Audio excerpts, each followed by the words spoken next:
My brother's future sister-in-law decided that instead of watching our cat for us like we hired her to do so, she was going to have a party at my house while also neglecting my cat, forgetting to give it any water or food. And now, after having all the evidence compiled on my cameras, I'm considering taking this lady to small claims court for all the damages and money that I had to spend just so I could get home early to save my cat. Because right now my entire family's pissed off at me and I seriously just don't know what to do anymore. Here's what's happening. Okay, so I live in a highly desirable part of a big city. This is a high cost of living city, but we usually have college kids that we know who live at home who are willing to watch our cat when we're out of town for a decent daily rate. Although a couple of them would offer to do it for free since they get a break from their parents, get to use a nice gaming system, and walk to a bunch of nice bars and restaurants. Now, my partner and I were going to an anniversary trip, and my brother's fiance's sister said that she'd be excited to stay. She loves our neighborhood and lives with her grandma, so it really would be a nice break for her. We were planning to pay her $25 a night,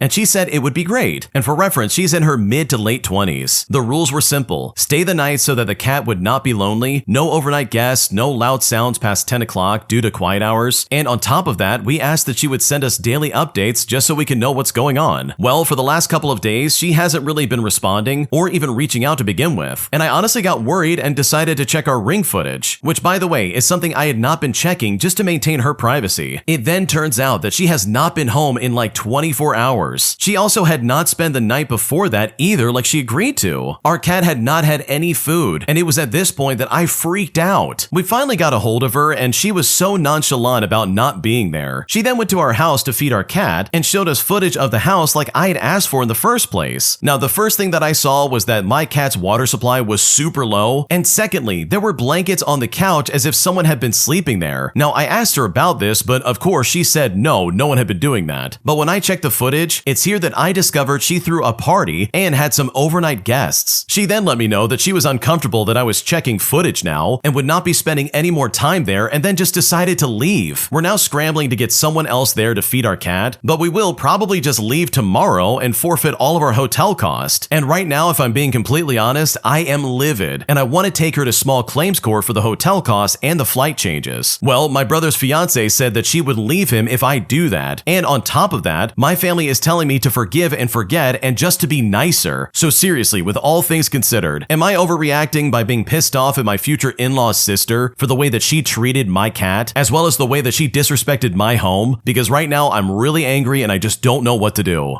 Okay, I want to first start off by saying that the brother's fiance is a complete moron, and the fact that her marriage is so fragile based on her sister's stupid decision, in my opinion, shows that she's not really a good fiance to begin with, and she probably is a garbage human being like her sister. Because holy crap, what do you mean she threw a party and didn't take care of the cat? Like, dude, you broke pretty much all the rules about even staying there in the first place. All you had to do was take care of the cat and not have anybody over there, but instead you decided to not take care of the cat and nearly let it like die of thirst, and also have a party and have people sleep there overnight. And then on top of that, you're like, I can't believe you spied on all the crap you didn't want me to do. I'm gonna leave and make your life a living nightmare. Like, she just straight up left after she got exposed as if you did anything wrong. But it's like, holy crap, I didn't hire you to have a party at my house. I hired you to take care of my cat and make sure it doesn't die while I'm gone. So truly, if I was in your shoes, and I can only speak for myself, I 100% would take her to small claims court. Like, seriously, you've got footage of her messing around, you got footage of the cat having no food or water for like 24 hours, and that would be more than enough reason for me to be like, okay, you've got to be punished for this. And I love the fact that it's always family that steps in and says, no, you got to keep the peace. You need to forgive and forget. Don't do this to the family. And it's like, wait a second, I didn't do anything. The original poster is not at fault here. Them reacting to this and being like, oh, I'm going to sue you and I'm going to take you to court. That's not the real problem here. The problem falls with the fiance's sister who literally did all of this. They're the reason this happened, and that's the person you should be pissed off at, not the original poster who's probably out like over $1,000 getting everything switched over. So no, you are not the jerk and you're not overreacting if you went this route, because the way they're acting is incredibly backwards. If you like Am I the Jerk, you're probably going to love Am I the Genius. Check it out, link down below in the description. Also, go to amithejerk.com/submit if you would like to submit your own stories. My entitled rich husband and his family make fun of the fact that I was poor growing up, as they openly mock me at a family get-together that truly makes me feel like absolute garbage. So I decided to get some petty revenge that truly shut them down in a way they were not expecting, eventually leading to my divorce from my now ex-husband because that family was a nightmare to deal with and I'm so glad to be away from them. Here's what happened. Okay, so back in 2018, I married my now ex-husband. He came from money and grew up in the upper class. I mean, he never lacked anything. Well, I'm the complete opposite. I grew up extremely poor and learned very early on that you have to work hard and have your own back. We met at his uncle's restaurant where I was a server. He was eating at the restaurant and I was his server that day, and it's here that he asked for my number and we completely hit it off, or so I thought, because after we got married, his true colors were quick to follow. Like, this guy was a complete narcissist, and I only say that because he is actually diagnosed as such. This story takes place when I met his sister and her boyfriend for the first time. We picked them up from the airport and he introduces us. She then eagerly says,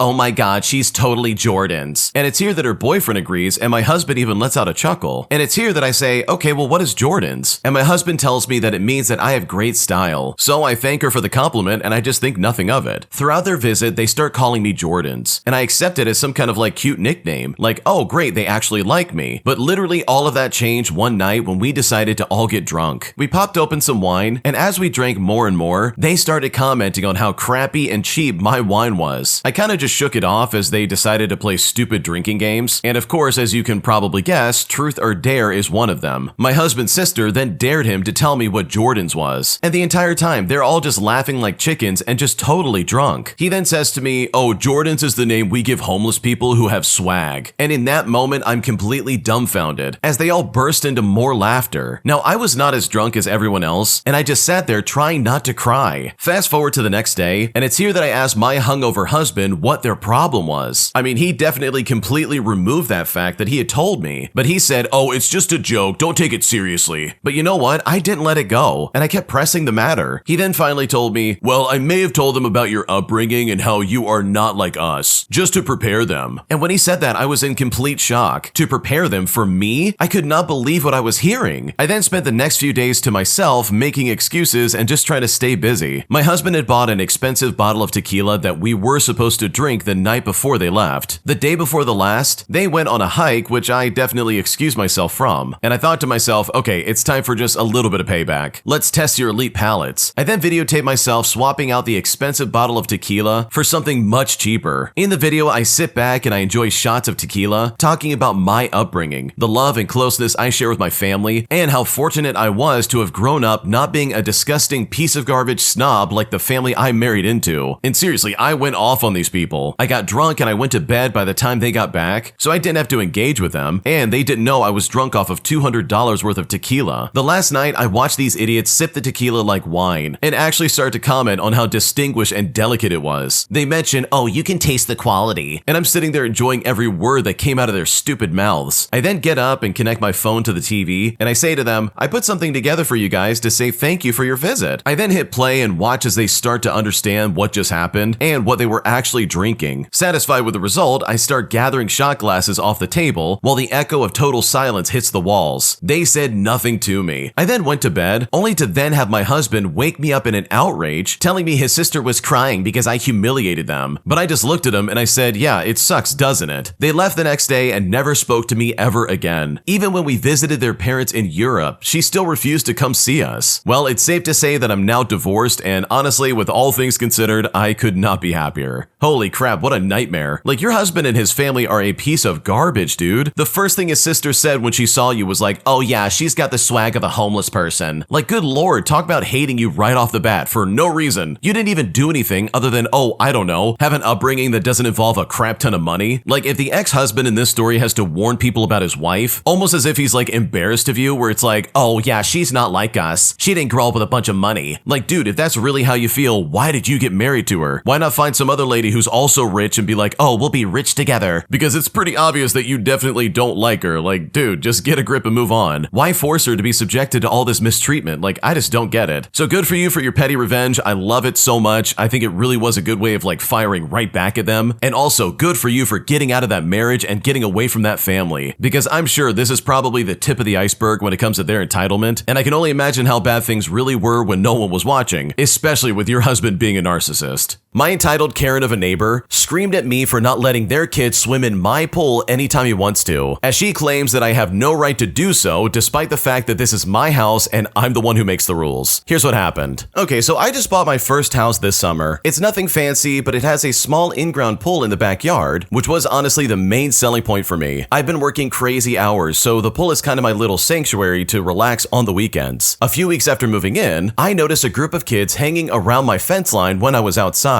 Now, I thought that maybe they were just curious, I mean, whatever. But then, one afternoon, I came home early and I found 2 actual children in my backyard swimming in my pool. And just to make things clear, they had no permission, no supervision, and just full-on splashing around like it was a community center. Well, when I saw this, I told them to get out immediately, which thankfully is what they did. But about 30 minutes later, a woman in her mid-40s came banging on my door. She started yelling that her son and his friend have always used that pool because apparently the last owners didn't mind. I then just calmly explained that I wasn't the last owner and that no one was allowed in my yard without my permission. When I said this, she rolled her eyes and said, "It's just water. What's the big deal?" But I said to her, the big deal is liability and boundaries. She then accused me of being anti-kid and told me I was ruining summer for the neighborhood. But I told her I don't allow the neighborhood in my backyard. Well, she then stomped off saying that she would talk to the homeowners association. Ever since then, I've noticed little wet footprints near my side gate twice now. So I decided to buy a padlock. So I can't believe I have to say this, but just because something used to be allowed doesn't mean it still is, because this absolutely is my house now, and I'm the one who gets to set the rules. Okay, I think padlocks are great, but holy crap do you need cameras at your place? Because you've got it right, dude. This is all about liability and boundaries, but mostly liability. If one of those kids croaks and drowns in your pool, guess who's gonna get blamed? Not the mom for not watching them, but you for having the pool there. Like, that's crazy in my opinion. She'd be like, "Oh, it's just a little bit of water. What's the big deal?" And it's like, yeah, and guess what can happen when you get in water and you're a child and you don't know how to swim? You drown, lady. Why would I want that in my backyard? So yeah, you made the right choice, but also set up some cameras. Because based on what you're describing, I'm kind of convinced they're doing this while you're not at home, and that sounds like an absolute nightmare. Am I the jerk for asking my friend for reimbursement for some alcohol that we had after he let me stay at his house for about a week while visiting him? Because at this point, he is freaking out on me, and I'm honestly not sure how to solve this situation. Here's what's going on. Okay, so this week I went on a trip to Europe where I first visited my family in one country and then went to my friend in another country where he was living as a refugee. When visiting the first country, I bought some alcohol as it was a lot cheaper there, and as I was shopping, I called him up and I asked what he wanted. We both agreed on the type, and he then said that we would figure out how to split the cost. Now, I spent 5 days living at his and his family's apartment, visiting different places nearby with this friend, and had a good time there overall. There were no conflicts during that time, and they even shared their food with me, and I did the same with the food that I brought. Well, after that, I went back to the first country, and I remembered that we left the matter of the bought alcohol unfinished. I mean, he didn't mention anything about payment during my stay. I then requested that he pay for only his half of the hard liquor that I bought. And for reference, I also bought some beer, but that was more like a souvenir and a gift for me. I also need to mention that his financial situation is tight now, being a refugee and not having a job at the moment. I then added that he can pay when it is convenient for him and that I'm not pushing for immediate pay at all. Well, after that, he hit me with the wall of text about how I'm being ungrateful to him, that he gave me a place to sleep, to shower, he shared his food, spent time and money on traveling with me, and that he's in shock with my request. And now he's beginning to think that I was just a freeloader there, where I just didn't value his hospitality. He said that he thought that I might ask him for reimbursement, but really hoped that he was mistaken, and that I wouldn't dare to do that, as he feels in his own words that it would put an end to their friendship. After that, he decided to count all the money he spent on my stay, including rent for living in his flat, sharing their food with me, and other expenses as a way to compare my request for reimbursement, and in his words, give a cold shower. I then told him that he was overreacting to all of this, and tried to appeal to his own words, that we were to deal with this issue later together. I also told him that I was in fact grateful for his hospitality, and it's here that I also apologized if I offended him. He also then said that I was insensitive and did not read the mood properly, and that his reaction was completely natural. I said that we can forget about this reimbursement, as for me, it wasn't worth the whole friendship, and if he were to ask beforehand not to pay for it, I wouldn't mind. I also added some explanation as to why I asked for reimbursement based on my experience in similar situations, but he just discarded all of it, stating that this is not about the money, and that I'm just looking for excuses for my ungrateful behavior, and that I should make better conclusions from my bad behavior. He seemed to cool off a bit by the end of the conversation, but even still, I could tell he was very bitter about all of this. So seriously, am I the jerk here? Because right now, I don't know what to do. Holy crap, I've got so much to say about this. Like, dude, are you kidding me right now? But just to get it out of the way, yeah, you are absolutely the jerk here. You literally went to a refugee who has nothing right now and said to them, oh, you owe me for the hard liquor I bought for us, completely ignoring the fact that they literally housed you for 5 days. Like, are you kidding me right now? What a short-sighted, crappy thing to say. Like, I can't imagine trying to shake someone down who literally has nothing right now and being like, oh, by the way, you need to pay me back. Like, brother, read the room. This guy probably has nothing. He barely has any money. He doesn't have a job. He's a refugee, bro. Like, what are you doing right now? So I can confidently say if my friend did that when they're visiting me in my lowest state of my life, I would probably never talk to them ever again. Because for me, this definitely would be a deal breaker, and there would be no coming back from that.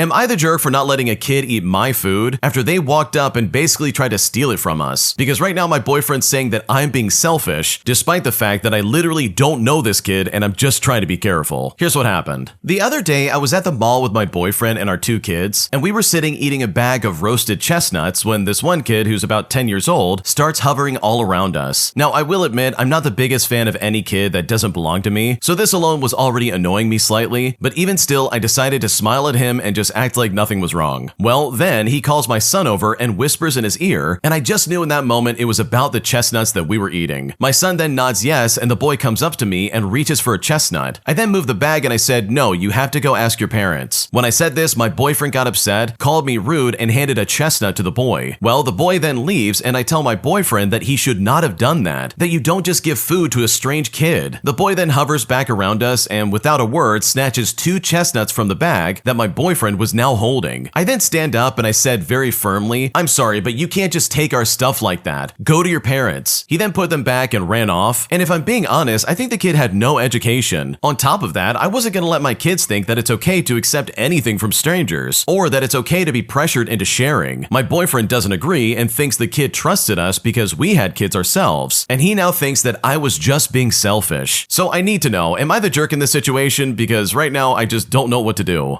Okay, I want to say first and foremost that your boyfriend's an idiot because no, you are not the jerk. The original poster is 100% correct. It is a terrible idea to give out food to some kid that you don't even know, bro. Like, what's going on right now? Like, that's a one-way trip to somebody having an allergic reaction and you getting in trouble. Especially like any kind of like peanuts or chestnuts or anything like that. Like, that kid will take one bite and maybe realize, oh wait, I'm not supposed to have this. But it will be way too late when that happens and it'll be your fault. Like, my God, it's simply not worth the risk. Like, your boyfriend is completely wrong. So no, you're not the jerk because if anything, you're like the only person who had any sense about this situation in the slightest. Am I overreacting for being upset at my boyfriend after he made me feel terrible in a way that really opened my eyes to the future of our relationship? Because right now I feel terrible and I feel completely at a loss, and I seriously now just don't know what to do. Here's what's going on. Okay, so I'm currently staying at my boyfriend's house, who lives about 3 hours away from me, and last night I got into an argument with him because we were ordering pizza and we had agreed on everything. But then he said he wanted to get spicy honey drizzled on top of it. And since it's not the sort of thing that I can just pick off the pizza itself, I said I wasn't sure if I would like that and to see if we could just get it on the side. Well, it wasn't an option. So he said, oh well, I guess I'm doing it anyways. And I again said that I didn't think I would like that. But then he said, well, you could just buy your own pizza then. Now, I've got to be honest. At this moment, my whole future with him flashed before my eyes. And that comment made me afraid for what our future would look like, where I literally have no say because he's paying for everything. Now, mind you, we had just went to the movies earlier where I bought all the food and snacks for us, and I bought it for his son as well. So that comment really upset me, because even if I'm paying, I would never intentionally get something for us that he wouldn't like, and then tell him that I'm paying so I don't care what he wants. So anyways, he then cancels the order and says never mind, and then decides not to get food at all. I had then gotten up and I said, I just can't believe that you would say that to me. And his response was to say, well, you need to believe it. We then proceeded to argue because that comment bothered me even more. And he was saying that his compromise was not getting meat on the pizza. For reference, I have not eaten meat in like 9 years, and he also never gets meat on his pizza anyways. I then tried explaining that it wasn't the same thing, and he just couldn't understand why I was upset about the whole situation. I then asked him if he could please see where I was coming from, but instead he just kept flipping it onto me. So finally I got frustrated and I raised my voice. I said to him, "I just want you to apologize to me." But he responded by saying, "Yeah, I'm not gonna do that." But then I responded back by saying, "See, you never take accountability. All you do is flip things onto me for being upset with you." He then got up and walked into his gaming room and closed the door. He then proceeded to game for the next 3 hours while I cried in my car because I literally didn't know where else to go. I then went inside and I laid down, and then he quietly got into bed and we just went to sleep. Fast forward to this morning and he wakes me up and he continues gaming. And it's been over 2 hours now and I have no idea what to do. And honestly, at this point, I'm kind of debating if I should just leave because I feel weird just sitting here at his house and we're not even speaking. Plus, on top of that, he's acting like he's the one mad at me. So what usually happens is that I end up apologizing just to break the tension, and then he just never owns up or apologizes for his part. He expects me to apologize for my reaction to something that he did, and then it just makes me feel terrible all over again. At this point, I just feel drained and defeated right now, and right now I really just don't know what to do.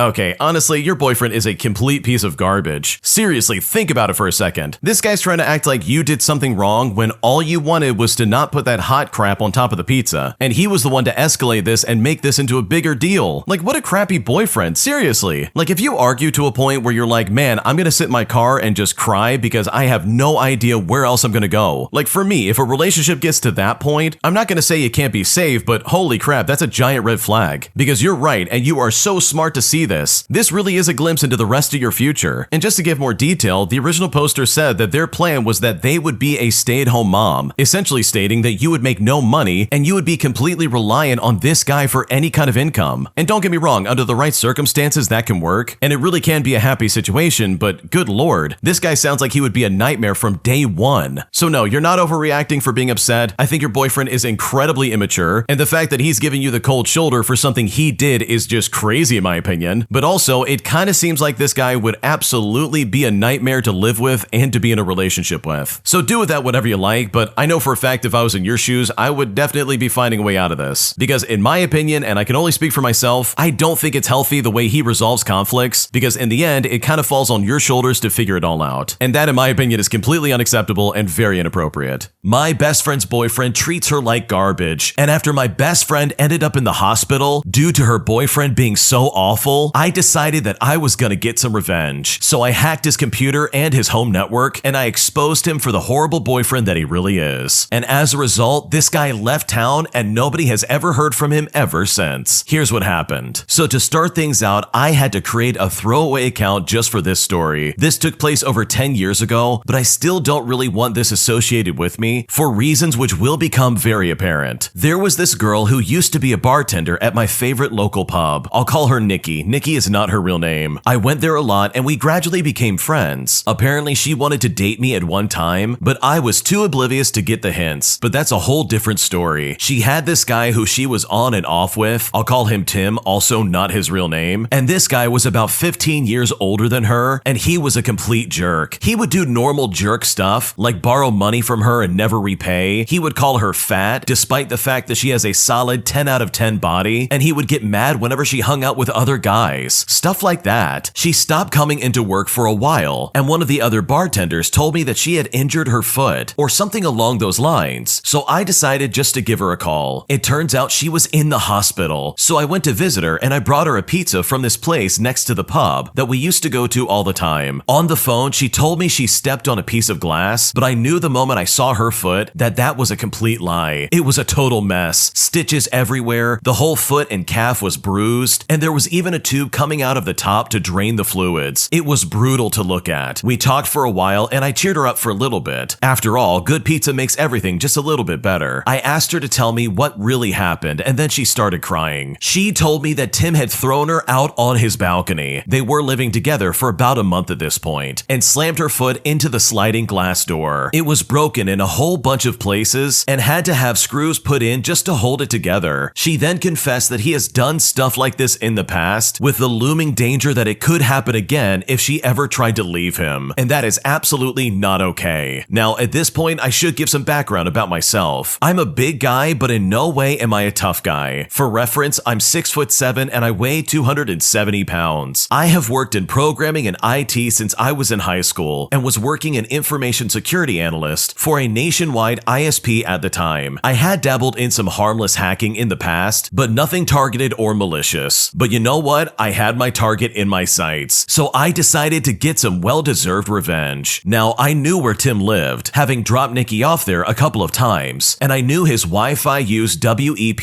encryption because I had helped her fix a problem once with her laptop. WPA and WPA2, now completely standard, they are fairly secure, and with WEP, I can crack my way into it in a matter of minutes. I parked my car near his apartment complex, and I used an antenna to connect to his network. Now, I won't go too far into the details of what I did, but it amounts to a type of man-in-the-middle attack, where port 443 traffic is dropped, forcing websites to use HTTP rather than HTTPS. Next, I use some programs to capture packets and filter them to get some login cookies. I then use a script to insert the cookies into his browser session on my laptop. This resulted in me being logged into his Facebook, his email, as well as his online poker accounts. And this is all from my laptop from my car. I then use a packet attack to deny him access to his own router, as I didn't want any interruptions. Using my phone as a modem, I changed the password to his Facebook account. Then I made a post with a picture of Nikki's messed up foot and the message that said, "This is what happens when I get angry." I then tagged his mother, sister, boss, and a bunch of his friends from the pub and coworkers. Now, this next part is where I might have crossed the line a little bit. I had a really sweet DSLR camera at the time with a telephoto lens, great low lighting sensitivity. I mean, this thing was really good. And you know what I did? I used it to take a picture of him through his window while he was sitting at his desk playing online poker, all before beginning my attack. I used some free photo editing software to really make this scary. I then emailed it to him from himself with a text saying, "Mess with the best, expire like the rest. The next time you hurt her, I'll make you beg." And I know, it sounds cringy, but at the time it wasn't so bad. Now, to me, this had been meant to scare him a little bit, maybe get him in trouble with people he cared about, nothing more. I found out weeks later that he had been fired and his whole family wasn't talking to him. Nikki said he changed his number and wouldn't talk to her. A week or so later, I heard that he left town and nobody knew where he had gone. Now look, I know what I did was probably a little too extreme, but I gotta be honest and I have to say it. I'm not sorry in the slightest. That is definitely getting revenge on a whole different level. This guy literally hacked into this guy's network and basically exposed this guy for the horrible person that he was. Now, I just want to say this first and foremost, you really should not do this. You shouldn't go around hacking people's networks or scaring them by taking pictures of them. I don't endorse that. I think that's a terrible idea. And the original poster in this story seriously got lucky. Like, imagine if they didn't cover their tracks and this came back to them. This could have been really, really bad. Also, the wording on the text that he sent with that picture of this guy was a little bit more explicit than what I said in the story. So keep that in mind when you're considering this guy's case. I think it's great that you wanted to help your friend out, and sure, there were positive results of this guy leaving Nikki alone, as well as him basically cutting town and all that stuff. But either way, the fact that you can do this to somebody's network is both equally impressive and also incredibly scary. If you like Am I the Jerk, you're probably going to love Am I the Genius. Check it out, link down below in the description. Also follow Am I the Jerk on Instagram and Twitter to see all the stories that couldn't make it into the videos. My manager decides to take me off my typical job on the night shift at a warehouse. But what they don't realize is that I'm the best at that job, and without me being there, that place is gonna fall apart. Here's what happened. So I used to work for a rainforest name company several years ago that primarily focused on shipping and delivering packages and orders from their customers online. Specifically, I worked at one of the distribution warehouses that was the last stop for packages that were to be loaded into those blue vans that bring your new stuff to your front door. Big trucks would unload packages throughout the night to be sorted and prepped by the workers, and then the full bags of packages would be loaded into vans in the morning to be delivered by the drivers to the houses. This system repeated every day, with 2 to 3 shifts of workers working on this, and as luck would have it, I was happily placed on the night shift. The work was simple, if not exhausting, and being at night meant we didn't have to worry about the heat as much as a day shift had to. I won't go too deep into detail about how every job worked, but I'll try to give you enough detail detail to help you get a good idea of what happened. After the usual new hire period, where I was just trying to find my groove and get used to the hustle and bustle of the warehouse, I found myself assigned to one of the nightly jobs that was unanimously described as the most difficult job there. And honestly, I completely agree with that. The packages will be loaded from the trucks onto the conveyor belt and need to be pushed to one side of it or the other, depending on which side of the building they would need to be going to. The packages would have a sticker with the letter on them, followed by indicators for where it would go later on. The letter determined which side it was supposed to be on, and in turn, which half of the building it would need to be based on where that aisle was compared to the belt. It is a little bit complicated, but hopefully you're still with me. Now, if standing beside the belt, pushing and pulling boxes and paper packages for several hours based on a letter sounds like an easy job to you, well, congrats. You would be placed right across from me to get your brain melted by the pace we had to work. Imagine, if you will, a rhythm-based video game set to the highest difficulty, and then replace the buttons or notes with packages of different sizes. That would be a fairly close representation of what you would be staring at for not just minutes, but several hours. Things would get so overwhelming that some workers would give up halfway through the night after getting too dizzy from having the rollers and the belts spinning in their vision for too long. The nights were even harder when the holidays came around, and the belt would absolutely be packed with boxes, all falling off the side on the regular. But then you would look up across the belt, weary from the never-ending monsoon of labels and letters, and then you would see me, listening to my nearby music, moving packages around like I had 2 extra arms, as if I was some kind of splitting god. I will admit, it did take a while to get used to the flow when I first started, and it did put a bit of a strain on my eyes, but I would honestly just shut my brain off and let my eyes become unfocused as I just autopiloted the job like a madman. No one ever did better than me at this job during my time there. And that's not my words, by the way. That's what everyone said who ever tried to replace me from that spot. Just like when our unwitting antagonist of this story finally enters, a manager from day shift that we'll call Sam. Sam is not their real name. Occasionally, managers would switch around from the different shifts to make sure they all knew how the place functioned properly. So that's cool, no problem. I got in for my shift on the night Sam was to manage our shift for once. I gave the usual hellos and ironic good mornings to everyone prepping for the night shift and went up to the job board. Everyone got assigned with a little name badge next to the job they would do that night as they came in to do their work. And since I was usually one of the first ones there, I would just say hi to the night manager as I moved my own name to the splitter position, as we both knew that it was my spot. This night, however, was a little bit different. I went through those same motions. I said hi to Sam, I placed my tag on the splitter job, and went to go prepare the split zone for my day. A few minutes later, I get called over to the job board. Sam says to me, "Hey, I wanted to let you know that I moved you to section A for the night. Go ahead and get a scanner set up and head on over." At this point, I was confused. I said, "What about splitting?" Sam said, "Don't worry, we have that covered. We just need you to cover over in A." I had already set up my place at the split zone so I could handle it at my best, and he was already moving some stuff away so he could do whatever he was doing for the night. It was basically just a couple of package racks for damaged stuff I pull off the belt, as well as a place for my small speaker. I was a bit confused, as the package count was higher than average that night, and a good splitter really takes a load off of a lot of the other jobs down the line. I said to them, "Are you sure you want to do this?" Sam said to me, "Do what?" I said to them, "Are you sure you don't want me up here? It's supposed to get pretty busy tonight." Sam waved me off and said, "We'll be fine. If it gets too busy, one of us managers can jump in to help." When he said that, I actually bust up laughing briefly and then shook my head. I had seen the managers split before, and none of them would last the whole night if they had to do it. A few of them could, but I was unrivaled at that job, so I knew what was about to happen. The first trucks had already pulled in, and they looked pretty beefy to start with. I did some rough estimation. I looked at them and I said, "Okay, I'll give you 15 minutes. Sam says, "Huh? 15 minutes? I say, "Yep, 15 minutes. Okay, I gotta go get scanning now. Not much time before that belt starts, and I have got to get ready again." He had actually seemed confused as I walked off to get ready for my new job. I was a little bummed, in all honesty. Splitting was my favorite job, with how I could just shut off my brain for a bit while doing it, kind of like being in a trance or meditating. But the man said what the man said. Once the belt started, I went along doing my job, scanning and placing packages in bags. Not much to say other than it was slow and boring, but I kept an eye on my watch. Surely enough, barely 10 minutes passed when one of the lane supervisors entered my lane, and before they could even address me, I said to them, "They need me up front, don't they?" The lane supervisor said, "Yep, they just sent it in the radio. I'm here to take over until they get a replacement here. Checking my watch, I said, wow, 5 minutes ahead of schedule too. Must be pretty bad. The lane supervisor said, they've already had to pull Jackpot back to the front twice. I looked at them and said, well, I guess I'll go save the day. Now for context, Jackpot was a term we used for any packages that reached the end of the belt without being sorted. They were put in a large container and wheeled back to the front to do the whole run again. I handed the scanner to the lane supervisor and quickly made my way back to the split zone. It was absolute mayhem. I saw the poor replacement splitter and 2 managers, all including Sam, trying to calm the monster that was this night's intake. Packages were falling from the belt, people were being buried to their knees, and Sam looked like his eyes were about to explode with how wide they had gotten. I took a deep breath, cracked my knuckles mid-stride, and moved to the front of the line. I said to them, I've got this. Get those packages picked up and put it into the Jackpot. Sam, I'm gonna need those racks back over here once it's cleared up. Other splitter, back up a bit and double check my work. There was absolutely zero room for debate, as everyone had no choice but to listen to what I had to say, as I began to split the belt like I was conducting 3 orchestras at once. That 10 minutes that I was gone took me another 20 to get things running smoothly again. Needless to say, I was thanked for the rescue and told to stay there for the rest of the night, much to my pleasure. Sam also proceeded to ensure that I was the designated splitter every night I was there to avoid any other problems. They also started to include me in conversations on how to train new splitters for the night shift if I was out or anything like that, as well as any advice to pass along from my own experience. I guess it sometimes does pay to be so good at a job that no one can even question you. Now, aside from some other situations at this job, there were still nights that would put me in other jobs, but it was usually slower nights. I would usually be called up if someone gave up or just got too busy though, which I didn't mind too much either, just as long as we were all clear that at the end of the night, that was indeed my spot. Wow, it's really cool to see someone who is so good at their job that they honestly can't be replaced. Like if this guy decided, you know what, I'm not showing up for work, and it just so happened to be a holiday or some kind of like really busy night, that place would then probably be swarmed with packages. It would probably be impossible to get anything done. Like it really does sound like his job takes a lot of skill and it takes a lot of energy and a lot of focus to get it done. And it's not just something a day shift manager can walk in and be like, it's fine, I got this. Yeah, good luck, buddy. Clearly you don't have it. So good for the original poster for showing not only are they awesome at their job, but they're also incredibly valuable towards this company. Am I the jerk for asking a female coworker if they could possibly just leave me alone? Here's what happened. So long story short, I'm not exactly comfortable around women, and I do what I can to minimize my interactions with females as much as I can. It has nothing to do with capabilities or anything like that. I just get extremely uncomfortable. We have a new hire that has been really trying to get to know people around the office better, and I happen to just excuse myself when she comes around. Thankfully, I work in the field a lot, so I am often alone, so it does not happen often, but when I do come to the office, she keeps trying to befriend or talk to me. I am civil and polite, and I say hello, and I can handle idle chit-chat, even if it is visibly uncomfortable for me. She brought this up with my friend in the office, and he explained the situation, and since then, it seems that she has made it her mission to have me open up. On Friday, I asked her if she could leave me alone, please, that I have no intention of becoming her friend or opening up. She then lashes out and calls me misogynistic. Now, I thought it over the weekend, and it had been racking my brain. Am I really the jerk for not wanting to put myself in an uncomfortable situation, and this is all just so I can avoid it? If I have to take her out in the field or help explain my drafts, I will push through. Since it is work-related, I still get uncomfortable, but it is what it is. Those are situations I cannot avoid, but general interactions, I do not think it is wrong of me to limit those when possible. On the other hand, I also understand this is a me problem. I go to therapy, but that only does so much. This is something rooted in previous experiences, and I am not comfortable writing about it. She really should not be punished for my own issues. So honestly, am I the jerk for asking a female coworker if they could possibly just leave me alone? This is a really weird one, to be completely honest with you, because throughout the entirety of their career, they're going to have women who are coworkers. Like, that's a normal part of life. So you becoming triggered by having women in the office who are trying to be friendly with you, that in my opinion is a serious problem you need to work out. While I do have a lot of sympathy for the original poster to an extent, this is something that needs to be figured out sooner than later. Like, I'm positive the woman who was supposedly bothering you in the office didn't have any ill intentions. She was new and she was just trying to become friends with everybody else around her. I'm not really sure what opening up means in this situation, because I'm sure she wasn't trying to psychoanalyze you or anything like that. I'm sure she wasn't going to touch anything that you might be going through or have gone through in the past with women. She was probably just trying to be nice. And I know when I've been new at other jobs in the past, I've tried to be as nice as possible to everybody around me. I want to make friends. I don't want to make enemies after all. So I think maybe taking a step back in this situation and hopefully eventually seeing that your female coworkers are not out there to try and ruin your life, you might then be able to see that trying to close off like that might not be possible in an office setting. Now, don't get me wrong. I think it was very unprofessional for her to start screaming and calling you misogynistic, but I also think that the way you talked about this with her and basically said, no, I don't want to be your friend, get away from me, that in general was really inappropriate as well. And I think everybody in this situation could have approached this a little bit better, because personally, I'm a firm believer when it comes to mental health that your triggers are your responsibility. And hopefully with therapy and a lot of work, you can try and be around women in the office and not push them away and treat them like they're a different species altogether. Am I the jerk for telling my husband that he is not my first call when it comes to an emergency? Here's what happened. So I've been with my husband for about 22 years, and in those years, he's been incredibly unreliable about answering his cell phone when I call him. And just to be clear, I'm not frustrated that he doesn't answer when I just want to tell him something, or just have a regular chat type of situation when I'm on a lunch break. I'm talking situations where I really need to talk to him and he doesn't answer his phone. One example was when I was 6 months pregnant with our youngest child, and while I was at work, I slipped and fell down a flight of stairs. Luckily, I landed on my bottom and everything felt okay, but my doctor sent me to the hospital just for safety. We currently only owned one car, which he was in possession of at the time, and so in order to get to the hospital to be checked out, I needed him to take me, and when I called him, he did not answer his phone. It would ring and then go straight to voicemail. I called multiple times before finally breaking his no texting preference and explained what was going on, and he finally called me back. I later found out from him that he had been just having lunch with a mutual friend and had seen me calling but wasn't wanting to be rude to our friend. A second example happened this past summer where I got into a car accident while driving his car. There was no insurance information in the car, and while I had our application on my phone, the login for it had expired and I didn't know it off the top of my head. I called him multiple times, texted him multiple times, and reached out to his boss, and finally had to give up and accept that I didn't have insurance information, and if the police were called, I'd be cited for no insurance. Luckily, the gentleman that backed into me was kind and didn't insist on calling the police, and understood he was the one who backed into me and offered his insurance information with no argument whatsoever. 45 minutes later, my husband called me back and explained that he had been in the bathroom. Situations like this have me feel like he is unreliable, and I can't depend on him to answer his phone, even though he knows that I won't call repeatedly unless there's a major issue going on. And I've explained that I think in the future, I will probably just call someone else for help if I need something seriously, and then reach out to him after the fact. He then informed me that I'm wrong and being unreasonable, and that even his therapist thinks that my position is odd because anyone I call might not answer their phone. I maintain that as my husband, he should be aware that if I'm calling repeatedly, it's an emergency, and that any of the friends that I might call in a similar situation would absolutely answer their phones if I called repeatedly. I'm not sure how to feel about it, but after hearing his therapist thinks that I might be unreasonable as well, I'm honestly not sure if I'm the jerk, and I really don't know what to do. I don't think you're the jerk in this situation. Your husband intentionally misses your calls just so he can do other stuff. You are clearly not a priority in his life in that regard. So in my opinion, you're not the jerk. I think you should ignore what that therapist was saying to your husband, because it sounds like your husband would much rather just not answer the phone, or at least answer it after the fact. So I personally don't blame you for deciding, you know what, I gotta call somebody else before I call him. He is clearly unreliable, and he really should change his attitude if he wants you to start calling him for an emergency. My entitled manager tries to get me in trouble with corporate, claiming that I'm lying about my numbers and that I'm actually just putting down fake numbers just so I can boost my stats. But I wasn't taking that sitting down, as I decided to get revenge on this manager by not only exposing them for being incompetent at their job, but also for breaking one of the cardinal rules of this office. And as a result, my manager got terminated right there on the spot. Here's what happened. So I was working at a business-to-business sales company, and basically what we did is we sold services to other companies. And this company had managed to hire the most incompetent, lazy, and jealous sales manager I have ever come across in my life. We were a team of about 5 salespeople. All 5 of us salespeople hated our sales sales manager for various reasons, but we did like her personally. I was the top salesperson on the team. I was sitting at 170% of my yearly objective and was well on my way to the President's Club. This is largely because I was the only salesperson on the team with real sales experience, and the sales manager was too incompetent to train a team. So my vice president came down for our yearly performance reviews, and I was called in first. It was my vice president and Mrs. B. Mrs. B is not the name of my sales manager. And honestly, going into this, I was expecting a positive performance review. Right off the bat, Mrs. B hits me with, "You know, our location hasn't been performing at objective for a number of years, and we suspect this is because salespeople are misrepresenting their daily work." When she said this, I was taken aback. Now, I don't think you're doing what you say you're doing, and this is something that you could get fired for. I looked at Mrs. B and I said to her, "Wait, really?" And she said, "Yeah." So I said back to her that I am shocked that you would decide to go this route. Mrs. B with a confident smile said, "We gotta do what it takes to get this location on objective." So I then said, "All right, let's play a game. Mrs. B, pick a day, any day, and let me prove to you that I went to all my appointments and did all my stops as recorded." Mrs. B said, "Well, I'm not saying you never go into the field. I just think some days you stay at home and put ridiculous stuff in your notes." I said to her, "Mrs. B, pick a day, any day. Pick a day that you think I lied about my sales activity." Eventually, Mrs. B picks a day. Now, at this point, I'm smiling ear to ear, and I am absolutely heated right now. I also noticed that the vice president is smiling at me, and his head is slanted to one side. I suspected he knew that Mrs. B was about to get absolutely destroyed, and he was right. So she gives me the day, and I turn to the vice president. "Mr. Vice President, are you aware of how Android phones work?" The vice president responds, "Please enlighten me." I said to them, "By default, Android has location services turned on, and in fact, Google will track where you went and when. Naturally, I carry my phone everywhere, so let's compare what Google says I did that day to what my notes say." So I pull up my Google location services for that day, and surprise, surprise, it's a complete match. Mrs. B is obviously very concerned at this point. I said to them that I'm actually quite enjoying this performance review. I then said to Mrs. B, "Go ahead, let's pick another day." Mrs. B fires back, "We don't need to do that." But I turned to the vice president and said, "Mr. Vice President, would you mind picking a day?" He says to me, "Sure," and he picks a day at random. He pulls up my notes, and I pull my location services for that day. And guess what? It's another complete match. I then get ready to pull up my best weapons yet. I then say, "Mr. VP, do you remember the company with a contract that had a value of over $1 million that we recently lost?" The vice president said, "Yes, I do remember that." They went on to explain that apparently a competitor won them over on the price, while also saying that, well, we can't win them all. So I responded by saying, "Well, Mr. VP, here's an email from their vice president, basically stating that they've decided not to go with us due to our failure to provide 3 samples for them to decide on which product worked best for them." The vice president then said, "Wait, can you forward that to me?" And I said, "Absolutely no problem." So I forwarded it all over to him. I then said, "Well, while I'm at it, let me forward over several email chains before this where I clearly asked Mrs. B to order those samples. In fact, in those very same email chains, she confirmed that she had in fact ordered the samples. He asked me to forward those emails to him, and so I did." I then continue on. "Now, Mr. Vice President, I had our service department look to see if any orders had been placed for those samples, and no orders were actually ever placed. He then said that he's going to look into this, and Mrs. B is absolutely sweating bullets at this point. My performance review has turned into her performance review, and everything she had planned is not going right. I then said to him, "Mr. Vice President, I have one more thing I'd like to bring to your attention. Do you mind if I step outside for a minute so I can show you?" He then says sure, and that he needs to talk to Mrs. B anyways. Now, for some context, I need to mention that several years prior to this general manager at another location basically did some very sketchy stuff with another woman, and the company was sued and lost a lot of money because of this. And since this incident, the company put out a very clear-cut policy. There will be no quality time spent between management and people who work for them. It will be an immediate termination for the manager. And I think you get what I mean when I say quality time. Now, another sales consultant in the office was named Joe. Joe was a married man with 2 beautiful kids, and Mrs. B had the hots for him. She tried to spend quality time with him on multiple occasions, twice of which being on text messaging. Joe and I had talked about if he should report this transgression. I walked into the sales office and said, "Joe, I think it's time we get a new sales manager. You got those text messages?" He looks at me and goes, "Is today going to be the day? I said to him, today is gonna be the day. All the sales staff knew what was going on. The mood in the office was lifted. Joe and I began walking back to the conference room when the location manager, who was not part of the performance review, saw that Joe and I were walking together. He asked, what's going on? Joe then said, you're gonna need to hire a new sales manager soon. The location manager said that he was confused, so he said that he's coming to the meeting as well, with us saying, fine, come along and see. I knocked on the door and the vice president said, come in, so I did. There we stood, Joe, myself, and the location manager. Mrs. B knew exactly what was about to happen. We all took our seats and I asked the vice president, Mr. Vice President, I just want to clarify a company policy. Is it true that if a manager tries to engage in any kind of personal quality time with a direct report, that it's immediate termination from that manager? The vice president then sits up straight. He takes a moment and goes, yes, if something like that came to my attention, my hands would be tied and I would have to fire the manager. I then said, well, Joe has something that he wants to show you. Mrs. B got up and walked out of the conference room. She was about to cry, you could tell. Her world, her career, all of it had just been completely wrecked, and I don't think she wanted to be around for the end. Joe went on to tell the vice president how he is a happily married man with 2 beautiful kids, and Mrs. B kept hitting on him. In fact, she had sent him numerous text messages that were really sketchy, and on 2 occasions openly invited him to come spend some quality time with her, once in the office and once at his home, even after he had made it clear he wasn't going to do that. Mr. Vice President asked to see the text messages, and Joe provided them to him. The vice president then asked him to take a screenshot of those text messages and then email them over, and Joe said he absolutely would. When the vice president said, I'm gonna need both of you to go back to the sales office. The location manager and I have some talking to do. We went back into the sales office, and I noticed the sales manager office had been cleaned out. Apparently, Mrs. B was bawling. She was a wreck and she was crying, and said that she was now going home. Joe laughed and said, yeah, she won't be coming back. It was about 20 to 25 minutes when the vice president came into the sales office and asked me to come to the conference room again. So I did just that. I sat down and the vice president then said, well, I would like to inform you that Mrs. B has been terminated effective immediately. With this being said, after your performance review and looking over your numbers, you are our top sales rep in this location and deserve nothing short of stellar remarks on your review, and you'll be getting that for sure. I then said, thank you. I do have one more question though. How do I apply for the new sales manager job that just opened up? The vice president laughed and said, wow, you sure do like to strike when the iron's hot, don't you? I said I do, and he said he would let the location manager know, and I would be able to put my application in. I thanked him, but he then chimed in and said, no, thank you. In my 35 years of being in sales and sales management, that was by far the most interesting performance review I have ever witnessed. The original poster in this situation is absolutely amazing. They took exactly what their sales manager was trying to throw at them, and they tossed it right back in her face. I'm sure Mrs. B did not expect to get fired that day, and was instead just trying to question the original poster's integrity. Unfortunately, it does look like the original poster ended up quitting because they would not promote him, and instead they hired another sales manager who didn't have any experience. This rubbed them the wrong way, so they went to another company that offered them more money. And honestly, that's exactly how you do this. If you're not getting paid what you feel you are worth, then it's time to start shopping somewhere else. And the management team there are absolute morons for not bringing this guy on as the sales manager. He was up, what, 170% in his work? How would you not want someone like that on your team leading their squad? So honestly, good for the original poster for standing up and taking control of the situation. Mrs. B was clearly trying to mess them over, but the fact that they got revenge and was able to turn the tables on Miss B honestly is pretty incredible. If you like Am I the Jerk, you're probably going to love Am I the Genius. Check it out, link down below in the description. Also follow Am I the Jerk on Instagram and Twitter to see all the stories that couldn't make it into the videos. An entitled customer doubts my ability as a technician simply because I'm a woman, and I am increasingly frustrated by people who act this way. Here's what happened. So I'm a service technician for a gas company. I'm also the only female service technician for the gas company, and this leads to confusion on a daily basis. So I arrived to my 9 o'clock appointment at about 9:05. Super simple job. Exchange the gas meter, inspect gas equipment in the house, relight the equipment, and then be on my way to the next call. We get about 30 minutes for each job like this, but dispatch understands that this doesn't always work. Sometimes it takes 15 minutes if the old meter was installed well and the gas equipment is all new, but sometimes it takes 3 hours if I have to rebuild rebuild their whole service and coax an old boiler back to life. I grab my tools out of the truck, grab a new meter, and head to the front door. The call says, hazard, there's a dog. So I figure it's best to check in with a customer before I head into the yard. I knock and ring the doorbell, but nobody answers. So I pull the customer's number up and I give them a ring. I say to them, good morning, I'm from the gas company. You have a meter exchange appointment booked for this morning. Is anybody home? The customer then says, not at the moment. Is the technician already there? I say to them, yes sir, I'm here at your address. Will you be home soon? The customer then says, yes, tell the tech to wait. I'll be home in about 15 minutes. So I say to them, yes, I will go ahead and wait. I then try to ask if I can start working in the yard or if their dog is outside, but the customer just hangs up. So I decide to just wait. Now, to paint a picture of what it's like outside, it is negative 28 degrees Celsius, negative 40 with wind chill. I'm bundled up, but I'm going to be outside all day. So I decide to wait in the truck to preserve my warmth. I drop my tools and the new meter off at the gate to the yard, and I sit in my truck until the customer pulls into the driveway. When the customer arrives, I immediately get out of my truck and jog over to the house. The customer then says, so I spoke with someone in the office and they said the tech was already here. Where is he? I have to get back to work soon. I can't wait here all morning. I look at the guy and I say, I am the tech, sir, and that was me that you spoke with earlier. If you're all good, I can get the meter changed out for you and then get your furnace and water heater going. The customer then looks at me puzzled. Well, if you say so, but if that's the case, where are your tools? I point over and I say, over by the gate. I left them there so they'd be ready to go when you got here. Okay. How long have you been doing this anyways? I look at them and I say, well, this specifically a little over a year, but I've been working in the industry for over 9 years. The customer then asked if I had anyone else to come and help me out. I say to them, no sir, this is a very simple job. I should be able to have it done in about 15 minutes or so. The call also said that you have a dangerous dog. Is it contained? The customer explained that they have a 12-year-old beagle. They then said, I don't know why anyone would say that it was dangerous. So I could have started almost 3/4 of an hour ago at this point, and my next 2 calls were in jeopardy because of how long I had already been there at this point. So I get to work, and sure enough, his meter set is in pretty rough shape. I pull the meter off with some difficulty and my largest wrenches, and then start cranking some of the bad fittings out so I can rebuild part of the set to make this job easier the next time we have to change the meter, and generally just to make it safer. This guy was leaning over my shoulder the entire time, continuously asking me if I was sure I knew what I was doing, and if I really don't, then I need to call for help. I got my fitting done and I went inside. Sure enough, the gas equipment was all high efficiency, so all it took was a couple of resets to clear out the air bubbles, and eventually it all fired up perfectly. The call took about an hour once I actually had my tools on, which is a little longer than anticipated, but a very good time frame for the work I wound up having to do to leave the place in a safe condition. A very good time frame, mind you, for any technician who could have taken this call. As I was gathering my things, he got one last jab in. You know, I would really appreciate it if they would actually send a real technician next time. I don't feel comfortable having one of the office girls doing this work for me. I'm going to have a word with the gas company and tell them as much. I finally look at this guy and I say, sir, for the last time, I am a qualified service technician. And honestly, at the end of the day, this was all seriously so annoying. Yeah, that's really obnoxious. Can you imagine being in that kind of situation? You're working your job and this guy is seriously questioning your ability, all because you just so happen to be a woman. Like, come on, this is the modern day and age. Anyone can be qualified for literally anything. So the fact that there's someone out there who seriously is like, oh man, I want a real technician next time, when in reality, the original poster has what, 9 years of experience in this field? So good for you for sticking up for yourself, because this guy was clearly being a complete jerk, and the way he was acting was incredibly inappropriate. My fiance is honoring his former mistress after she passed away not too long ago, and this is really driving a wedge between the two of us in our relationship, and I seriously don't know what to do. My fiance and I have been together for about 9 years. A year or two through our relationship, we spent some time apart as I felt he had an inappropriate relationship with a coworker. We ended up getting back together, but he continued to sleep with her during the first few months of us trying to work things out. We did eventually work things out, and the infidelity isn't as big of an issue for me as it is for other people. I quickly felt trust with him again, and things were great. The issue of the affair has rarely come up since we talked through our resolution years ago. 6 years later, though, we eventually got engaged. Almost a year after that, his mistress passed away. Excuse my cold tone with this, but to me, she is not a good person, and I will never see her in that light. I mean, this lady had a thing for taking men out of marriages marriages, and she played a big role in ending just about 4 marriages. She was not a good person. My fiance went to the funeral and spoke, and this was at her parents' requests, despite my expressing how hurtful and disrespectful that was in my eyes. In the months following her passing, he has participated in a fundraising held in honor of this woman. I have continued to express how hurtful and disrespectful I find his involvement in all of this. Now, I'm capable of moving on and forgiving him for the original affair, but when he keeps doing things that bring it up to the forefront of our relationship, I can't help but feel hurt by it. This is a messy history after all. I feel like I have sacrificed so much. I've sat back and been the one to bend and compromise on everything, especially when it surrounds this lady, and I can't see anything that he's compromised on when it comes to this. All I see is an inappropriate and disrespectful emotional connection to his dead mistress. There was a small fundraising dinner in her honor the other night, and this is where things really hit the fan. I again expressed my feelings on the situation, especially since he didn't tell me until an hour before that he was going to leave and go attend that. He said I need to just get over the affair and stop holding it over his head, and I need to figure my stuff out. He wishes I could see his perspective because I wouldn't be upset if I stepped back and saw his side of things. He also said he was sick of my meritless threats after I said if he is going to continue to have an inappropriate emotional connection with his dead mistress and bring it to the forefront of our lives together, that I couldn't live the rest of my life like that. He said he has the right to honor a good friend and that she always had his back even after he chose me. This has really caught me off guard the past year. I thought there was no connection to her anymore. I also thought I had a partner that would care enough about my feelings to be willing to change some of their actions. I know I would feel awful if he came back to me and said that something I was doing was hurtful to him and he found it disrespectful, but I'm honestly getting none of that from him, and at this point I seriously don't know what to do. I'm personally blown away that you even stayed with this guy when he cheated on you the first time. Like seriously, this guy does not sound like a good partner. He sounds like he's basically just going back into the past and literally digging up this affair to try and honor a mistress that clearly he was not over. There are so many red flags in this story, it's not even funny. This guy does not seem faithful, and the way he's acting is just super sketchy. This guy sounds also incredibly selfish. He wants you to see his perspective, but wants you to get over what is a major situation in your life. So in my opinion, I think you can do so much better than this guy. He has clearly shown his true colors, and honestly, you deserve a lot better than the way you're getting treated. My girlfriend asked me if I think her childhood friend and roommate is pretty, and at this point, I seriously don't know what to do. Here's what happened. I first want to start off by saying that I have no idea how to navigate this, so hopefully I can get some advice from somebody. I'm a 24-year-old male, and I've been dating my girlfriend, let's call her Sarah, for about a month now. Sarah is not her real name. Now, we don't live together, but she usually comes over and spends the night with me on weekends. We have a good relationship, although it's still very early. My girlfriend lives with her friend. We'll call her Betty, also not her real name. They have known each other since elementary school. They went to different colleges, but reconnected afterwards. They ended up in the same city and decided to become roommates. Betty seems nice, but I don't know her too well. We have just talked a few minutes here and there, and the three of us have gone out for dinner or drinks with a larger group of about 8 people, and we did that twice. Anyways, earlier today, my girlfriend texted me and told me that Betty is trying to get into modeling. I said, oh, that's cool. But then my girlfriend told me that she doesn't think that Betty's gonna make it because it is a really competitive industry. I replied by saying, yeah, probably. She will have to work hard. My girlfriend then replies by saying, do you think she's pretty? Now, this message came about 30 minutes ago and I still haven't responded yet. I feel like it's some sort of trap. It would be rude to say no, obviously, but if I say yes, then it might make my girlfriend feel insecure. I'm not sure how to navigate this situation, and at this point, I seriously don't know what to do. This is a really funny situation in my opinion, because honestly, there's 2 possibilities here. Either your girlfriend is really asking what you think about Betty, and she's trying to figure out if you find her attractive or something like that, or this is an innocent question in and of itself. So I can completely understand where you're coming from, where you're like, wait a second, how do I respond to this? Because you don't want to upset your girlfriend, obviously. You don't want her thinking that, hey, maybe he doesn't think I'm pretty or something like that. Because obviously you like her a lot and you want to be with her. So in my opinion, it would be best to maybe deflect as best you can. Because think about it, would you rather be rude and say, no, she's not good looking? Or would you rather be honest and be like, yeah, she's kind of pretty, only to risk your girlfriend getting up on your case and being like, oh, so you don't like me? I'm not saying that's gonna happen, but it definitely could happen. So if I was in your shoes, I would say something like, well, she's not as pretty as you are, and then just leave it at that. Because the question your girlfriend is posing towards you is kind of weird in and of itself. Because no matter how you answer that, it very easily could be spinned against you. And that in and of itself sounds like a nightmare to deal with if you're not careful. An entitled customer claims to know the owner while also demanding ridiculous things at my restaurant. But what they don't know is that I've been waiting for this day since the moment I opened this restaurant. So I decide to let loose and completely humiliate this guy in the process. Here's what happened. 3 years ago, I realized and made true my dream of opening my own restaurant with my boyfriend. I managed to find a lovely location in Texas, as well as coming across a dedicated crew. And this is only after sifting through some misfits as well as some complete idiots. And this place has brought me endless joy and endless stress. But that isn't why I'm here. This morning, a server of mine told me to post my story. So let's get started. Last night, I had an interesting three-top come in 15 minutes before the kitchen closed. But you know what? That's not an issue. It had been a slow day, and my 2 cooks were fine with it. My bartender had already gone on his way, and my closing server was already doing her side work and had 3 tables of her own already. So I stepped up and I took the table. I started my conversation with them as we were walking over. Hi there, nice to meet you. Before we get too far along, I'm just gonna let you know that the kitchen closes in about 15 minutes. So I would like to get your orders sorted pretty quickly. With that, I set their menus down and I grabbed their drink orders. Nothing too complex. 2 Long Islands and a margarita. Luckily, when I returned, they were ready to order. A fact that I'm relieved to hear. They ordered 2 Reubens and a pork chop meal. Now, for the sake of this story, I'm going to be using 3 different names. One of the guys is going to be called Margarita, and the other 2 people are going to be called Long Island Brother and Long Island Sister. This way, we can keep people anonymous and nobody gets in trouble. Now, Margarita seemed to be a standalone from his brother and sister. A fact that I learned from just a little bit of small talk. Margarita also had a few nitpicks and changes to his pork, which is no problem. It's just going to make his food a tiny bit longer to make. I asked them again if they want any appetizers, reminding them that the kitchen will be closing in about 10 minutes, but they assured me that they were fine. Their food takes a little bit over 10 minutes. When I get it all and I take it out, I tell my cooks to give it 10 minutes more just to make sure they like everything before they shut it down. Heading back out, I dole out everybody's food and I ask if everything looks alright. Long Island Sister asks for a Diet Coke and hands over her half-full Long Island, which I mark as a refill to save her a little bit of money. About 5 minutes go by and I check in. Long Island Brother and Long Island Sister love their food, and no complaints can be found in the slightest. Margarita is silent, but also doesn't have any complaints, and the pork chop that he ordered is almost half done. I go back and I tell the kitchen to shut down, and they do just that. But things escalate in a way that I seriously never expected, and I still cannot believe the entitlement of these people in my restaurant. A little more time goes by and I get new drinks around, and that's when Margarita drops it on me. Now, about 15 minutes after the kitchen is closed and cleanup has begun. Margarita says, "Can you get me some mozzarella sticks?" I say to them, well, actually, like I said, we closed the kitchen. The fryers are off and they are cooling. So unfortunately, I can't. I'm so sorry to disappoint. Margarita then looks at me and says, "Just go turn them on. Get me some right now. Chop chop." All right, so now I'm a little bit upset. But whatever. People are gonna be jerks sometimes. This would be a good point to mention also, by the way, that I look incredibly young. I'm 31 and I still get carded. I look like I'm possibly 16 years old. It also doesn't help that I shave pretty much all the time, and that's because I don't look good with a beard on. I say to them, "Sir, I can't do that. The kitchen is already cleaning and I can't stop their work." Margarita then looks at me and says, "Now listen here, son. I happen to be friends with the owner, so you might want to get me my food right away." Now when they said that, I grin. I grin incredibly wide. In the 3 years I had owned this place, I had waited for this moment. Having it used on me when I was just a server myself back in the day really upset me to no end. I look at them and I say, "Oh really, you are?" And at this point, I'm feigning shock and awe. I say to them, "I'm certainly sorry, sir." I then watch as a smug look crosses his face. I then drop the bombshell. "But sir, I'm the owner, and I don't remember meeting you ever before." Margarita suddenly flubbers and fumbles, flabbergasted that he has been caught in his lie. But being fully facetious and friendly to a fault, I turn the most flippantly false facade and begin to eagerly mock his former faux pas. I look at him and I say, "Tell me, old buddy." I then sit down beside him, setting my elbows on the table and looking at him. "What's your name again?" "Oh, I do hate this forgetful mind of mine. Did we go to church? Are you an old coworker? Maybe we went to high school together." After a long while of this, I decide that he is sufficiently shamed and I decide to stand up, putting on a more serious face. I look at them and I say, "Now, shall I get your checks?" Long Island Sister and Long Island Brother are snickering at Margarita Margarita, who shamefully nods. I return with their checks and head back to clean my mess at the bar. When I return, they left their payment in cash with a large tip and a note from Long Island sister and Long Island brother saying that Margarita needed to be taken down quite a few pegs. And that was honestly so satisfying, and I don't regret it in the slightest. That is honestly amazing that you did that. Seriously, I can't stand when I worked in restaurants how someone would seriously act like that and try and pretend like, oh, I know the owner, as if that's going to be some kind of like determining factor of how you're supposed to be treated. Like you're not going to get special treatment just because you know somebody. And anybody who perpetuates that, you're the one with the problem. You're the reason this happens in the first place, and that's not okay. So good for the original poster for not only putting this guy in their place, but also really embarrassing them in the process. Hopefully this will fix their attitude, and in the future they won't try to pull this in another restaurant. If you like Am I the Jerk, you're probably going to love Am I the Genius. Check it out, link down below in the description. Also follow Am I the Jerk on Instagram and Twitter to see all the stories that couldn't make it into the videos. Am I the jerk for canceling vacation less than 24 hours in due to the behavior that my sons were exhibiting? Here's what happened. So to start things out, my husband and I have 3 kids, 2 boys ages 8 and 9 years old, and 1 girl who is 3 years old. The boys have been driving us crazy. They fight like cats and dogs. We've had countless talks with them about respecting each other, but it's all been to no avail. Now, I understand sibling rivalry, but it's gotten to the point it's disruptive to all of us every single day. I already told my husband last week I wasn't sure if the vacation we were going on was a good idea. My husband shut me down pretty much immediately, and things went ahead as planned. First of all, the 3.5-hour car ride was predictably an absolute nightmare. The boys were fighting and riling each other up the entire time. My husband and I kept trying to reassure each other that things would be better once we got there, and they would be too excited to cause any trouble. But boy, were we wrong. They had so many reminders of what not to do once we got to the rental house. So they did everything wrong from the get-go. Shoes on the white furniture? Check. Running in the house? Absolutely. I turned my back for 2 seconds, and the 8-year-old threw a box of chalk in the pool just to keep his brother from getting it. We went out to lunch, and they were out of control in the restaurant. My 9-year-old ran from us in a strange place because he didn't get his way. We finally go to the beach, and they are frankly being brats, refusing sunscreen, fighting over toys, pushing their luck repeatedly, going farther and farther out into the water than we had originally told them. They were cursing as well. By the time we got back to the house, it was around dinner time, and I was fed up. They were totally ruining it for everybody. Nothing had worked, and I told my husband we needed to go home. And this is all for the reasons mentioned above, but also mainly because they need to see real consequences. My husband still insisted that it would get better, but I put my foot down, and I told him that I didn't even want to be there at this point. So either I was leaving or we all were leaving. He got super upset and told me I was being ridiculous, and this was unfair to our daughter. And you know what? I actually agreed with him, but I saw no other choice at this point. And of course, when I told the kids what was happening, they immediately burst into tears, and they're begging me to stay, promising that they will behave. My own mother, who came with us on this trip, was also nearly in tears. She thinks her precious grandbabies could do no wrong. She argued with me too, begging me to just let it go, but I refused to budge. So we left, less than 24 hours into a 4-day vacation. Half the ride home was spent with them sobbing, and my husband pretty much giving me the silent treatment the entire way. My mother decided to stay behind a little bit longer, but then started randomly texting me about 30 minutes in, asking if I was really being serious, while also telling me that the whole reason she came was to spend time with the kids. So I had now ruined it for everybody, while also claiming that they are only little once. So now here we are the following evening, and pretty much no one likes me right now except my 3-year-old daughter. Are they right? Am I the jerk for taking away this vacation after the way my sons were acting? No, you are not the jerk in the slightest. Your sons are clearly out of control, and they seriously need a reality check. And this was seriously the perfect way to do it in my opinion. They wouldn't listen to you or your husband. They wouldn't listen to anybody. They were breaking all the rules that you told them not to do, and it's almost like they were doing that on purpose. And to think that you would have to deal with that for what, 3 more days? I don't think so. There's no way I'm gonna put up with that. If I was in your shoes, I would have done the exact same thing. And it's not like you didn't give them some kind of chance to improve their behavior and try and straighten up the first time you asked them. But instead, they just kept taking this trip for granted, and they decided, no, we're not gonna listen to you. They just kept fighting and acting like complete idiots all the time, and they literally ruined the vacation. So no, you are not the jerk here. It's also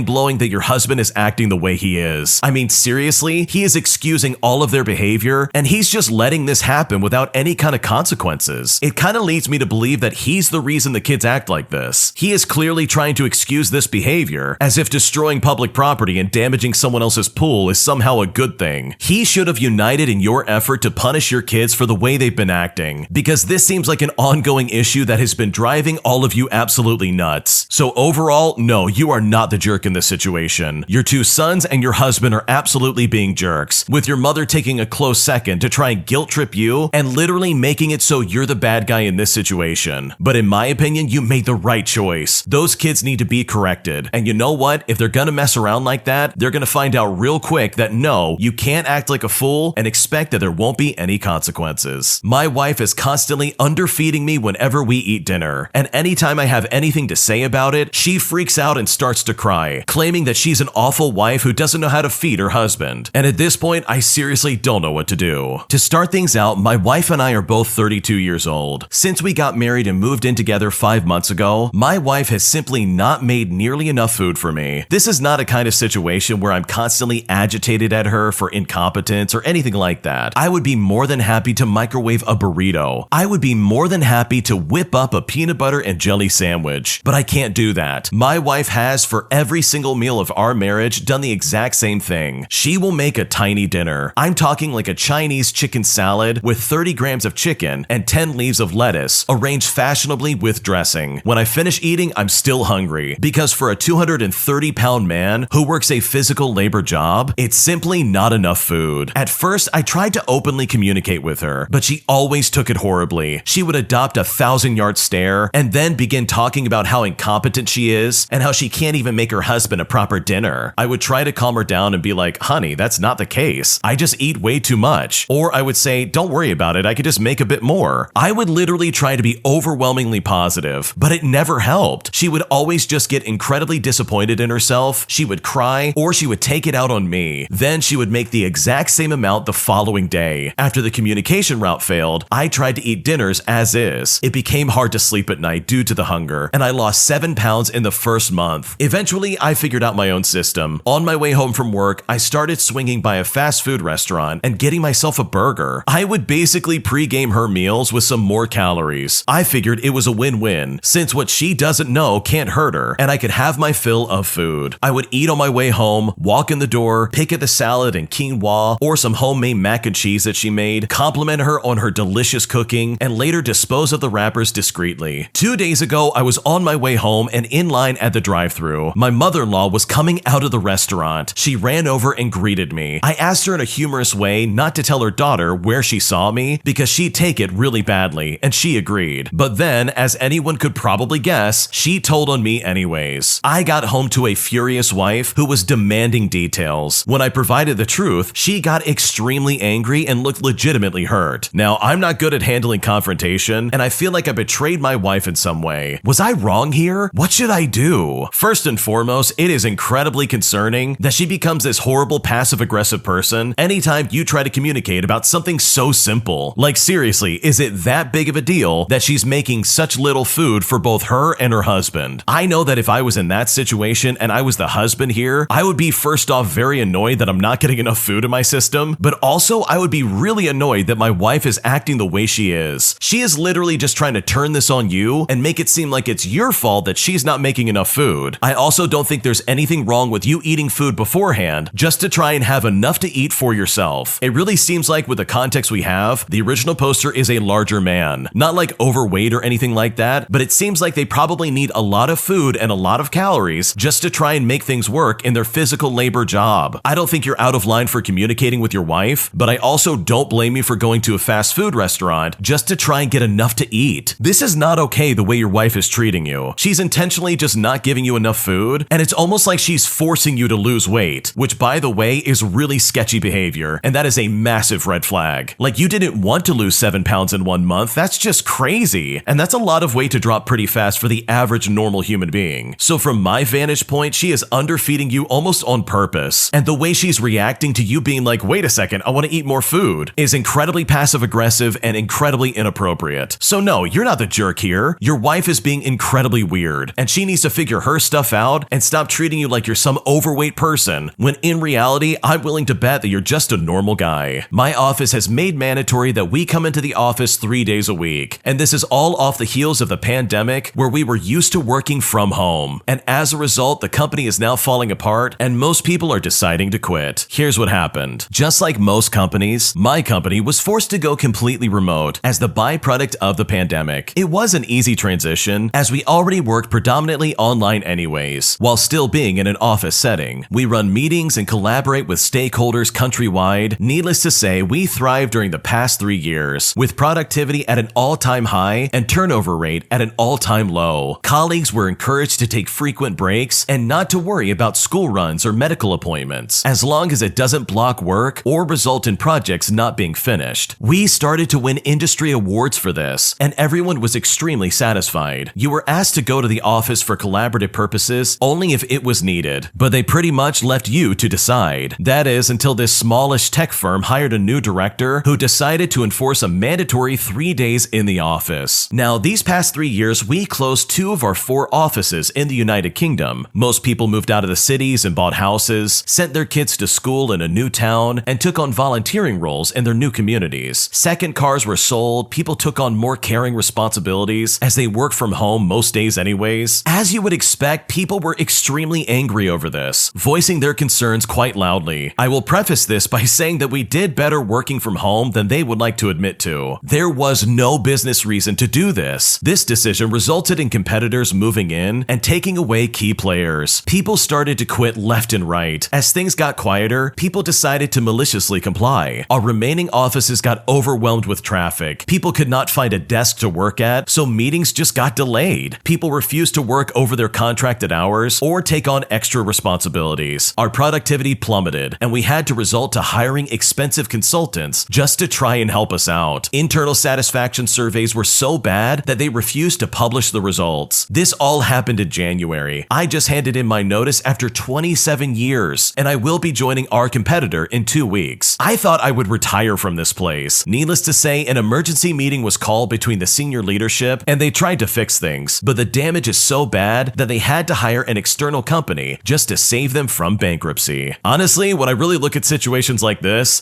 literally falls on management. This falls on the people at the top. They decided, oh, we want people to go back to the work office. We want them there 3 days a week no matter what. Well, guess what, Jimbo? You just ruined your business. People enjoy working from home. There's nothing wrong with it, and people can get a lot of things done while also still having a life. I mean, what did they think was going to happen? Did they think that people would be okay with this? Like, it sounds like a lot of people moved across the country just to be in a place that they actually wanted to be. They were not bound down by a specific place they had to go to every day. They could literally work from home, get their work done, and then live their life. Why people who work in management positions in a company don't understand that people need to have their own lives sometimes, and they don't want to work from the office all the time is honestly beyond me. So good for you for finding a new company to work for. Because if somebody's going to be this dumb to basically tank their business in this kind of way, then they absolutely deserve all the consequences. An entitled Karen demands a special line just for herself at the grocery store, claiming that she deserves special treatment and that if we don't help her, she's going to get us in trouble with corporate. Here's what happened. So this happened earlier this week, and honestly, we just got extremely slammed by customers. As luck would have it, I was the only management in the store that could run the service desk and the register at the same time. Our store manager had a family emergency and needed to leave early. The assistant store manager was also off that day, and my front-end manager had a doctor's appointment. I made the decision to close the service desk due to the fact that my 3 cashiers were not able to keep up with the constant flow of customers. I then pulled the one bagger that is cross-trained to a register. I called the 2 daytime stock people to help bag, plus our floral person and our general merchandise person to also help bag. The other 2 baggers were tag teaming on bagging and keeping carts inside. So in total, I had 5 registers open and a bagger and a runner for every lane. For 2 solid hours, at no point did we have less than 5 people waiting at each checkout. In that time, we not only met, but exceeded our sales goal for the whole day, with several hours still left for the store to be open. There was no way to have predicted this. It happened during what is usually our dead zone, and all departments use that time to regroup and restock. To say that it was a madhouse is the biggest understatement that I could possibly make. Anyways, back to the service desk. I put up a sign saying the service desk was closed. If I saw anyone lingering, I would send one of the people that was back nagging to inquire what they needed and to inform them that it would be open at a certain time later in the day. Thankfully, most did linger but were understanding and just wanted to buy a lottery ticket. So instead, they were directed to the self-service machine. The few that wanted money services were understanding that they could come back a little bit later. No one wanted refunds or exchanges, because if they did, I would have had to shut down my register just to help them. That is, except for one lady. After she was waiting at the desk for about 10 minutes, I sent a coworker to see what she wanted, and she told him that she was just waiting. Another 10 minutes go by, and I send Jane to see what she wanted. She asked if Jane could run to the desk, to which she replied no, as I'm the only person that could do that and I'm currently on a register. So she said that she would wait. 20 minutes later, and we could see that it was starting to slow down. I announced my lane was closing so I could attend the service desk. We had 2 to 3 people at each register, but it was manageable with 4. It still probably took me another 5 minutes to clear my line, so this lady had to wait a good 45 minutes, standing in the exact same spot. So I go up to her and I say, "Hi, I'm really sorry for the wait. How can I help you?" And when this Karen started talking, I honestly was blown away by her entitlement. She looks at me and says, "I need to be checked out." She then shoves her small pile of groceries further back onto the desk towards me. Now, I just paused for a second to try and process what she had just said to me. I then said, "I'm sorry, but we do not check out groceries at the service desk. The service desk is for inquiries, refunds, and exchanges, as well as money services or laundry. You will have to go through a register to purchase your items." This entitled Karen then says to me, "I can't stand that long. I need to pay here." For starters, she doesn't have a card or any mobility aid, and secondly, she was walking all over the store without a cart or a handbasket, and she carried everything all over the place just to wait here for 45 minutes. I say to her, "Again, I'm sorry, but we do not check out groceries here." The entitled Karen said, "Do you have a disability lane, a self-checkout, or at least an express lane?" I then point to a register and say, "That one meets our requirements for a disabled lane, as there is extra room for mobility aids. We do not have self-checkout, and the express lanes are not open, as we do not have enough cashiers at this time." The entitled Karen then starts to raise her voice. She says, "Well, then that register needs to be only used by people who need it, like me. Now, I can't stand in lines that long. Here's what we're gonna do. I'm gonna give you $40. That should be more than enough to cover this. Then you can just ring them up at a register later and keep whatever is left." At this point, my mouth is literally hanging open, and my eyes are wide at what she literally just said to me. I say to her, "No, ma'am, that is not how this is gonna work. How this actually works is that if you want these groceries, you have to take them to an actual register where they scan them, tell you the total, you pay, and then leave. I can get you a card if you need something to lean against, but you have to go through a checkout lane. If you do not want to, you can leave your items here, and we can put them back later when the night crew comes in." The entitled Karen wasn't having it. She started screeching,